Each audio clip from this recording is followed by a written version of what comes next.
want to delete pages from your PDF on your iPhone, here's what you're going to do. The first thing that you're going to do is to click on your Safari or Google and then type in smallpdf.com right here. Once you're on this website, just scroll down and then you will see the See All PDF tools. Click on that, and then among all of these tools, find Delete Pages. This one. Once you find Delete PDF Pages, tap on it, and then from here it is going to ask you to choose files that you want to delete pages. Now click on Choose Files, and then you may choose from photo library, take photo, or you may also choose from your files. For this one, I'm going to choose from my files and then select the file that I want to remove a page in.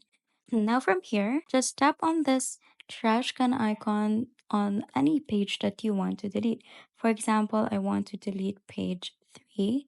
I'm just going to click on this trash can icon and it will automatically be deleted. And once you're done, just click on finish and your document will start creating. And now, once it is done loading, you may choose to download it or you may also choose to export.